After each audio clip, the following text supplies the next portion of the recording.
first, why would you use this type of Fibonacci analysis? Well, it enables you to identify high probability, relatively low risk trade setups where the risk is clearly defined along with the targets for the trade.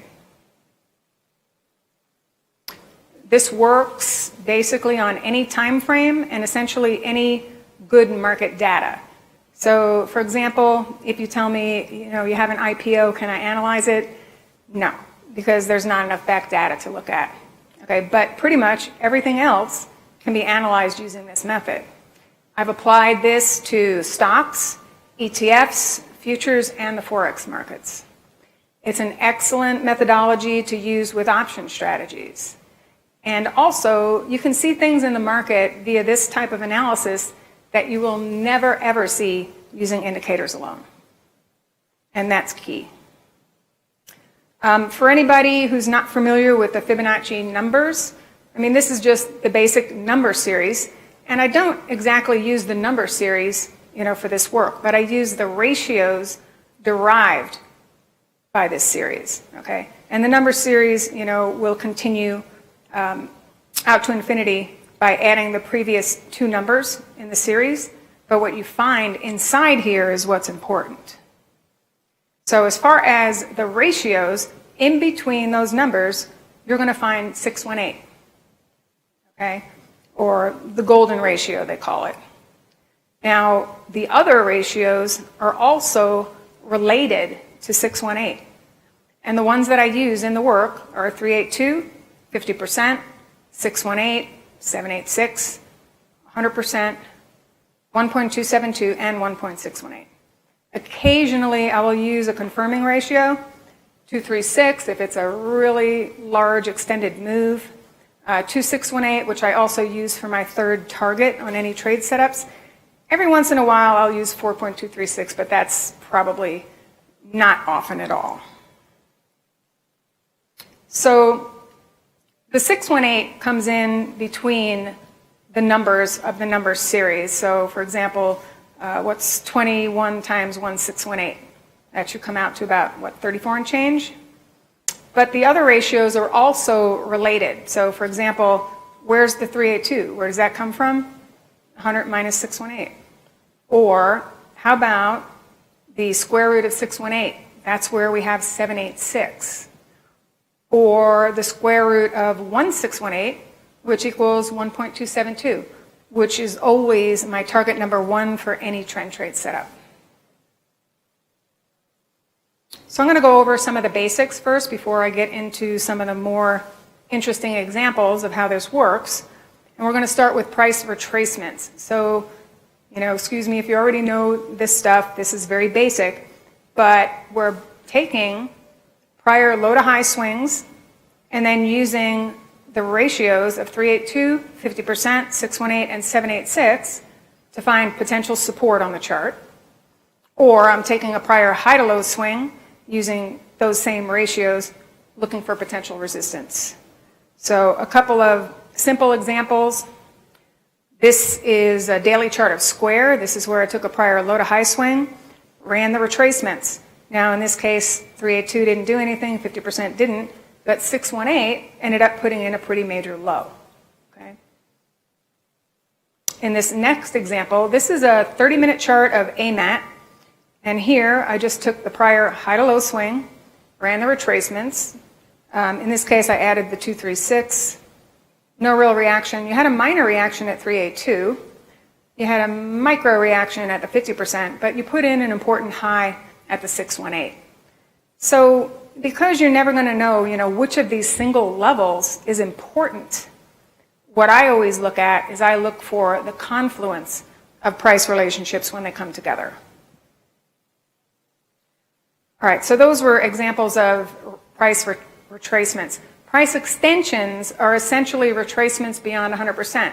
You're still going to use 2 points on the chart to find these price relationships. I'm going to measure lows to highs and use the extensions of 1272 and 1618 to look for possible support. Or I'm going to take prior high to low swings and extend upwards using the same ratios to look for possible resistance. Now, one of the things that I say every single day is that many moves tend to terminate at extensions of prior swings. So I want to show you some examples, but then I also want to relate it to where we're at currently in the S&P. So we're starting with a chart of Facebook. This is a daily chart. Here's where I've measured prior high to low swings using 1272, 1618. And in this case, the 1272 ended up having two reactions off of it. Okay, so one here and one here. I also ran another extension on the same chart, and you'll see from that high to that low, 1272 really didn't do anything, but the 1618 extension did give you, a drop of $15 in Facebook. So that's worth looking at because many moves tend to terminate at extensions of prior swings. You want to be aware of that because, you definitely want to protect yourself because you would hate to sit through a huge pullback when you don't need to. Here's another example of an extension. This is a daily chart of Intel. This is where I've taken the prior high to low swing and ran the 1272 and 1618 extension. 1272 didn't do a thing, but typically this is when, as long as we get to the 1272, this is when I have my traders really ratchet up stops because the odds, start going against them for a continued move. So in this case, we did not turn at the 1272, but the 1618 almost to the tick. So it's not always going to work that way, but it works often enough that you definitely want to pay attention to these levels. This is another example of an extension. This is actually a weekly chart of CMG. This is where I've taken a major low to high swing, ran the extensions. Now the 1272 really didn't produce a change at all, but the 1618 was almost to the exact tick. I mean, well, yeah, not exactly, but 262.71 was the 1618 extension. 263 was the actual low. So you're knowing that, if you were trading CMG from the short side all that time, you want to know that you're in a place where this move could terminate. So you would want to definitely ratchet down your stops at that point. All right, so the third type of price relationship I use is a Fibonacci price projection. And this is where you're using 3 points on a chart and you're comparing swings in the same direction. So I'm taking prior low to high swings, projecting them from another low, and I'm using mostly 100%, which would be where I get my symmetry projections, and then also 1618, okay? Though I don't use that quite as often as symmetry. But here, again, I would measure the low to the high and project from the low, both by 100% and 1618. That will give me possible resistance. Or if I take the prior high to low, project from a high, then I'm going to be projecting for possible support.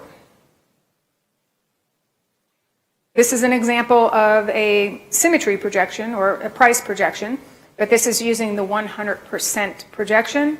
This is crude oil, a daily chart. And there was actually much more symmetry than I'm showing you in this example.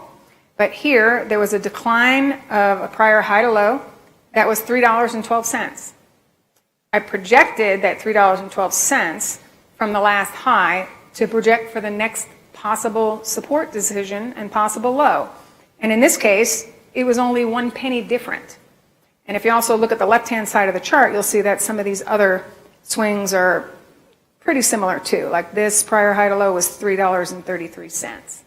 Okay, so when you reach symmetry, with a symmetrical pullback, you definitely want to look at new entries in the market. This is an example of a price projection, not only the 100%, but 1618, which is the only other one that I use. Here, projecting from a low to a high from another low. The 100% projection didn't do anything to stop the market, but the 1618 projection came in at 1096.17. The actual high was made at 1096. So again, reasons to watch these levels is because moves tend to terminate. Here's another example of a price projection. This was in Google. This was on a 60-minute chart. This actually works on all time frames down to like a 5-minute chart Typically, I don't go any lower than 5 minutes, but 5-minute charts are awesome, as far as using symmetry for day trades. In this case, I measured the prior low to high, projected from another low. The 100% projection did not top the market. Actually, when you go through a 100% projection, that's a vote for a continued move. Until the next decision, which came in at the 1618, 1097.88. Actual high was made at 1097.51. One more example of symmetry. Again, symmetry is similarity or equality when comparing swings in the same direction. In this case, I had a prior low to high swing, within this overall downtrend. So you want to use the symmetry to help you get into the market within the direction of the trend. So this projected possible resistance at 70.34. Actual high was 70.34. All right, so the most powerful trade setup that I use every single day is called the Fibonacci price cluster. The definition is the coincidence of at least 3 Fibonacci price relationships that come together within a relatively tight range. Now, the other 2 setups that I do are 2-step pattern setups, where I have to have kind of a specific price relationships coming together at the same time within a pattern. And the other setup is symmetry by itself. So symmetry is the only setup that doesn't need more than 1 price relationship. So that's something that you could start with right now and do it pretty easily. But here's an example of a cluster. Okay, I like to see when I have a confluence of multiple price relationships. In this case, in Adobe, I found these prior swings seem to be similar to the swing that we're making, or where we're potentially making a low in October. This prior decline was $54.87. This next decline was $55.77. Well, I projected both of those from that high, and that gave me an area to look for possible support. Now, besides the symmetrical projections, we also had a 50% retracement of one swing and a 1272 extension of another. Here, if you take this low to this high and extend it, okay, so that was in the cluster also. And then this little swing here, this high to this low, projected from this high, that was another symmetry projection because those swings were almost equal. It gave us a cluster at 257.34 to 259.46. The actual low was made at 259.57, just slightly above this support. It's close enough. If you're looking at this visually and you see that it looks like it's on top of the zone, maybe it's off by 13 cents, you still look to take a trade against the area. You have to give it just a little bit of leeway.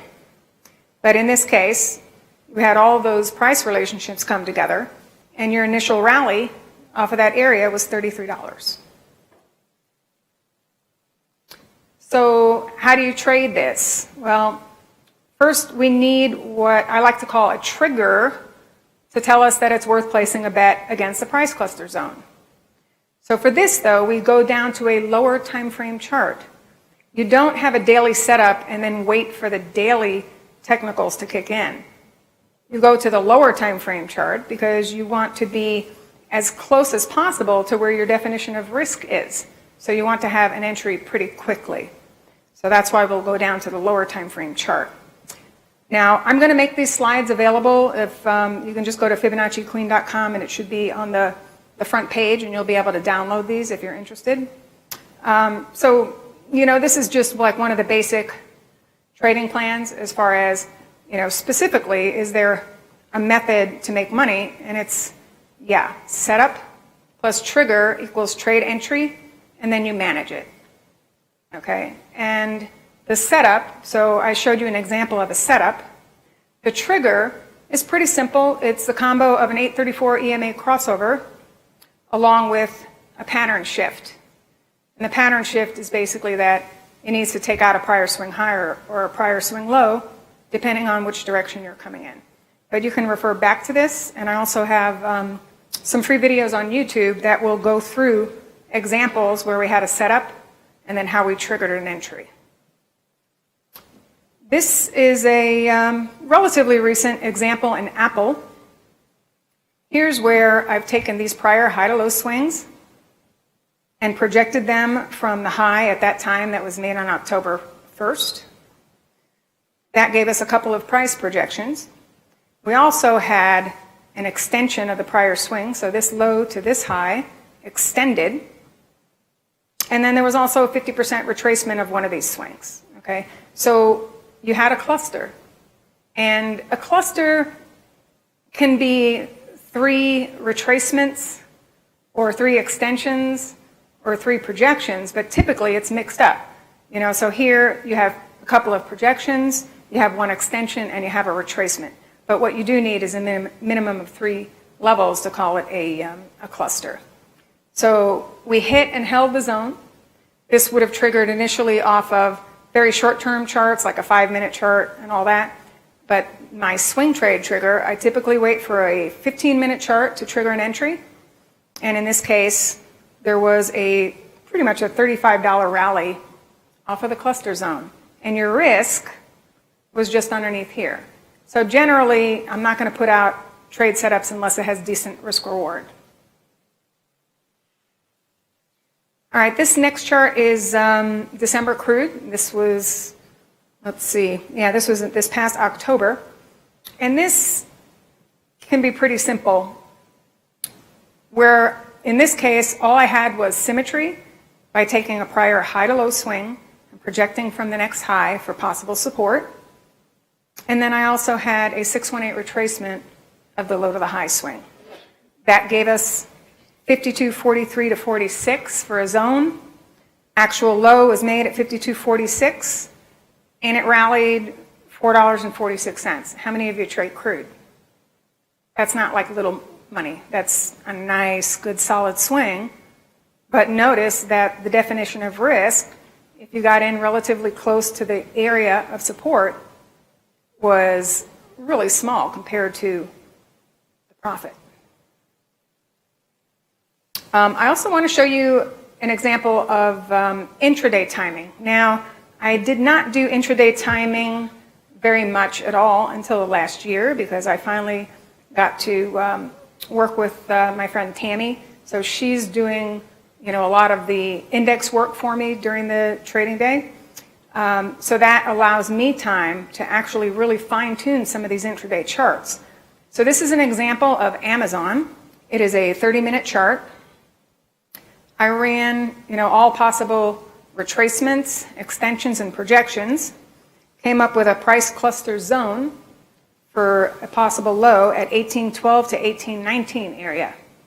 But what was interesting that at the same time that we were testing support, we had timing for a low. Okay, now these pink bars underneath, this is actually part of the dynamic trader program. And basically, it takes all of the swings that I've marked, and then it runs all the time projections from the last high for the next possible low. So, but when you have time and price come together, these are some of the best, most awesome setups that you'll ever see, because it's high probability, and the risk is minimal compared to what your potential reward was. So this had rallied off of a 30-minute buy setup, $47.47. And of course, they're not always going to be winners. There's a lot of trade setups that the market just blows through. Okay, that happens every single day. But the ones that do hold and the ones that trigger are the ones you're supposed to focus on. This next example is just an example of a trigger. So what I showed you on that time and price decision in Amazon, this is what it looked like on a 1-minute chart. So many of my traders will use a 1-minute or 2-minute for day trade triggers. And here you had the moving average crossover, the 834 EMA crossed to the upside after testing support. And it also took out a prior swing high in the process, this 1824.71. Now your initial risk would have been defined either under this low or underneath the low end of the zone, depending on how you want to write up your trading plan. And I mean, that was a pretty awesome rally. All right, here's another example of symmetry. If what I'm showing you today is a little bit confusing. What you should start with is symmetry. So again, similarity or equality when comparing swings in the same direction. And here we had a prior decline of 2026, another decline of 1982. But you know, when the market's coming straight down, you want to look for an area where the decline might terminate, you know, to get back in on the buy side. And in this case, we did, you know, pretty much the same thing. We had symmetry projections from these prior declines, projected from the July 16th high, gave us an area to watch for possible support. But it's not necessarily easy all the time, because you can see we tested it once, had a nice little rally. You tested it twice, you had a nice little rally. You tested it a third time, and we've really taken off. So this does not include the most recent data, because we've seen new highs since then. But this is what such a simple concept of symmetry can give you as a trader, whether you're day trading or swing trading. Now here's a recent example. This is in Disney on a weekly chart. Now there's a lot of times where there's not going to be enough information on a daily chart. So when I see a big move, I back it up and I look at the higher time frame. So here I found that a prior high to low swing was $19.90 into that September 2017 low. And then I also had another swing down into the December 2018 low that was $19.85, very similar. Actually, if you projected this from here, you would have had another trade set up right here. But more recently, I took both of those swings, projected them from the high that was made in August to identify an area where we could resume the rally.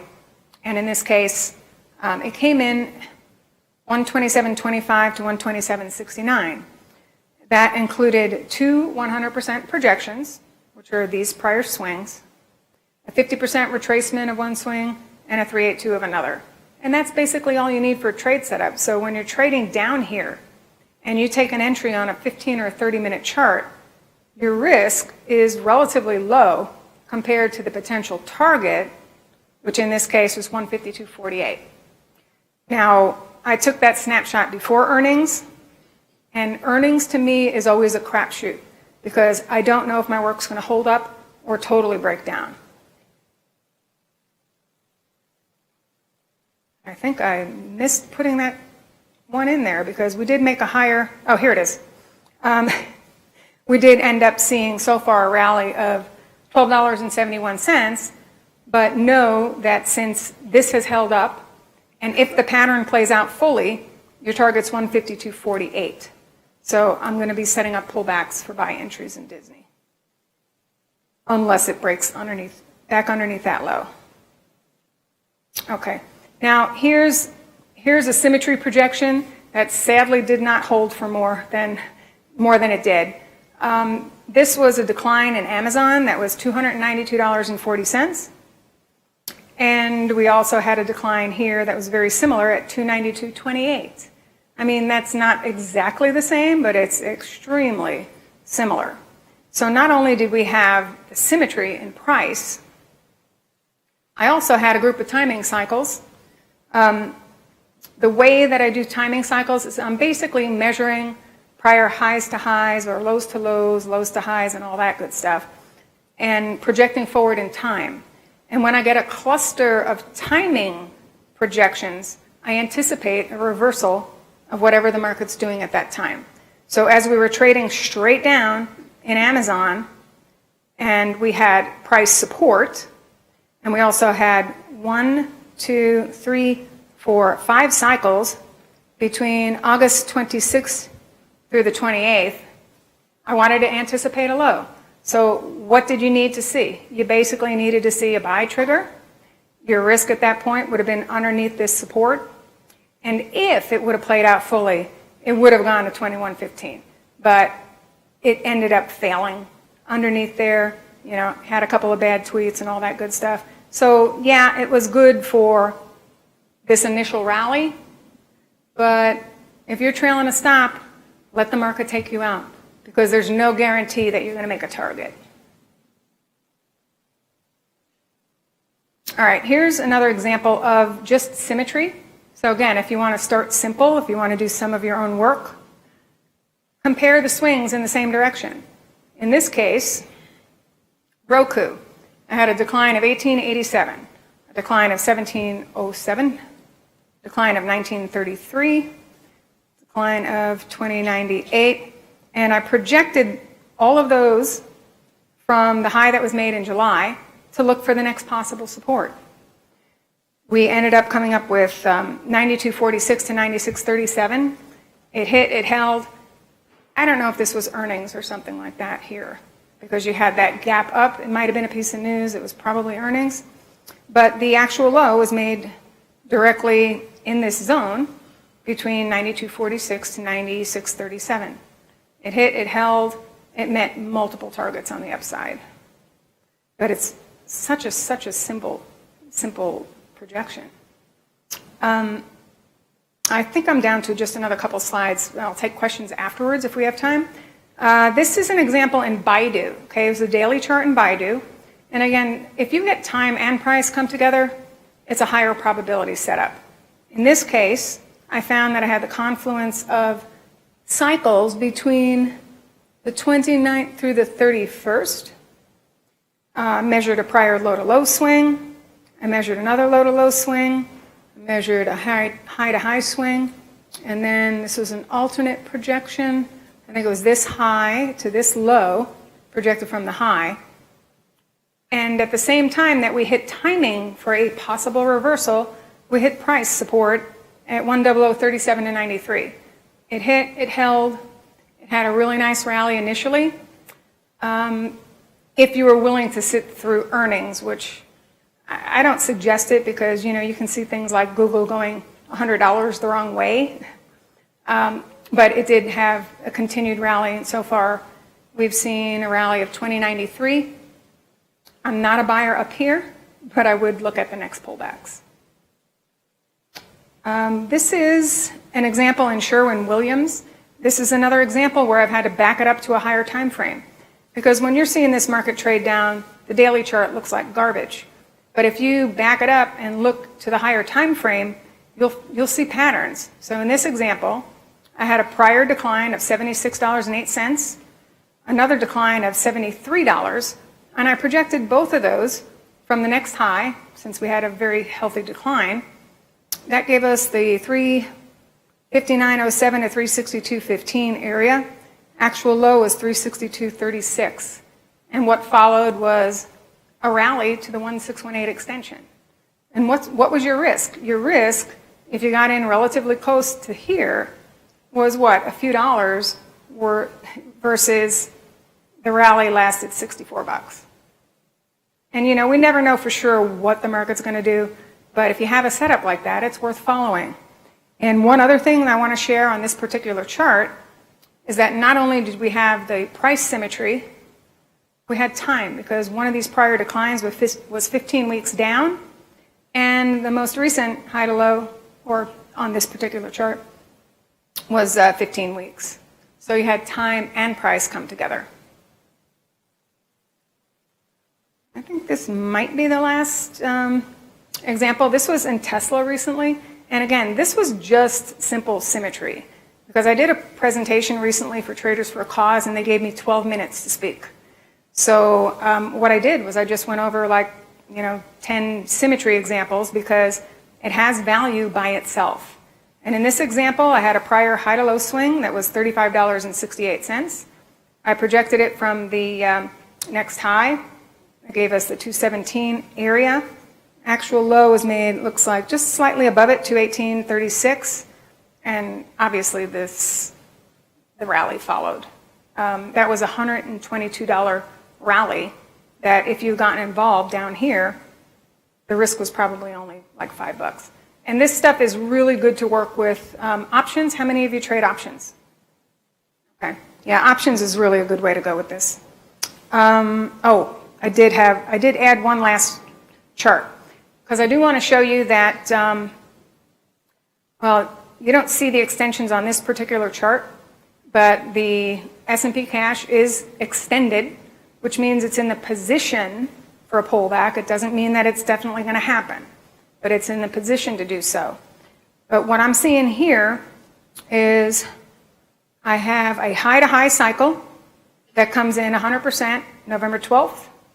I have another high-to-high cycle, 1272 in time, comes in November 12th. I have a low-to-low cycle, 786 in time, comes in November 11th. I have a low-to-low swing, 1618 comes in on the 13th. And then I also have another low-to-low swing, 100% comes in on the 12th.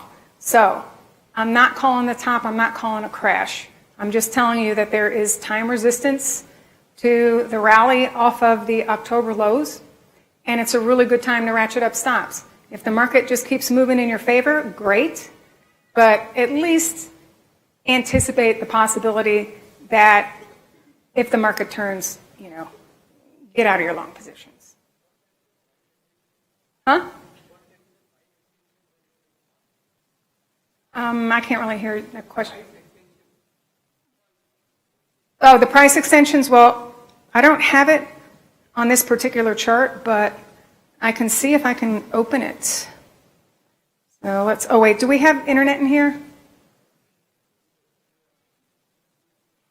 All right, let me make sure that I have it. I forgot about logging into the internet.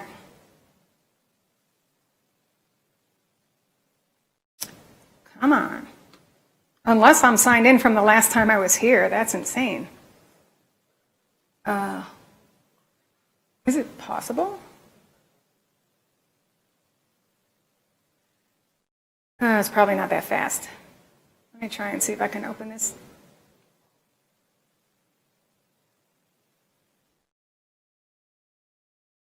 What am I supposed to be signed up into? Caesar Resorts, open, connect. All right.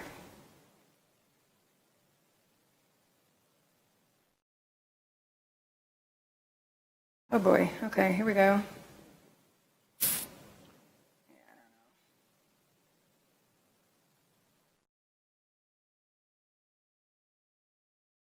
Come on, I'm pressing the button. Well, in the meantime, does anybody have any questions about what I've shared? And definitely go, if you're interested in the slides, you want to go to FibonacciQueen.com and there will be the slides that you can download. All right, let's see if this opens up for me. How am I doing on timing? Okay, good. Oh, yeah. Yeah, because I'll just keep talking. All right, it just takes a minute to load up. Okay, so this is the weekly chart of S&P Cash. And what's interesting about this is, again, many moves tend to terminate at extensions of prior swings. So when we had this high to the low into the June 2019 low, we extended to the upside. After the extension, we got a healthy pullback. We didn't quite extend the next time, but now after this recent pullback, I have extensions from multiple swings. I have an extension of this high to this low. That comes in at the 3102 area. I had an extension of this high to this low. That came in at 30, I think it's 90, 93. And I did have one more extension of this recent high to low, and that had come in at 3083, but we already took that out, so I erased it. But here's one of the things that you want to look at. Again, if you go through charts and you see where the market's extended, you're typically going to see a pullback, unless it's some runaway market. But here, you also want to look at the fact that prior low to high swing here was 7 weeks. This low to high swing was 6 weeks, and currently into Friday's close, we were 5 weeks up, which means next week, if we make a slight new high, we'll be 6 weeks up, which is equal to this time projection and similar to this time projection.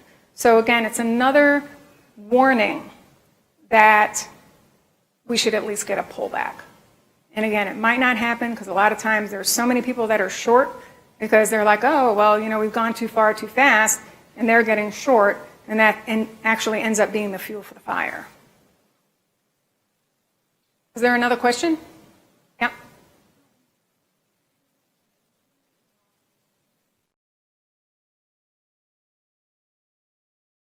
I'm not John Carter's better for that. He uses the 70 delta, okay? But it really depends on like how much risk you want to take. It doesn't have to be that. You can even take some options that are out of the money with this method and still do okay if it starts to play out the way it's supposed to. Yeah. I would give it at least 60. I don't want to overestimate it, but I'm also, though, waiting for a trigger because there are so many clusters that are identified and the market just blows right through them. That's why I want to use the trigger, because that will keep me out of a lot of the trade setups that will never, ever work. But I would give it at least 60. Any other questions? Any other thing that you want to look at? We have similar timing in Nasdaq. So if you look at the Nasdaq Cash chart, we're also seeing cycles. Actually, anywhere from November 8th through the 13th. So again, this week's important. Let's see what else I have. Anybody trade TLT? In this one, yeah. We actually have a zone. Now, again, I don't know if it's going to hold. I just run the work, and I know that it's a key support decision. But anywhere from 133.77 to 134.77, if we can hold above that and then also at least trigger on a 15-minute chart on the buy side, I would look at a buy and then just risk either underneath the low or underneath the low end of the zone. I will show you that I have some interesting stuff lining up in the metals, and it might only end up being something short-term, but I do have a standout cluster as far as timing that was showing up at 11:10:11, okay, for a possible low. And the market is, because the market's going straight down into it, I'm going to anticipate that a possible low may develop in the next couple of trading days. The only thing is that it would be more ideal if we at least get to my test of support, 1445, 1451. And I also have a similar setup in, silver. So December silver, same type, but we've already tested this zone. So we're close enough to the zone to go down to a lower time frame chart and look for triggers. And in this case, again, we have cycles for low. These came in the 8th through the 10th via the histogram. And what? I'm not in it yet, but I'm going to look for an entry. Yeah. I mean, if I had done something before, it'd probably be short, but I'm not, I don't do the metals that much myself. I'm more doing more stocks. Yeah?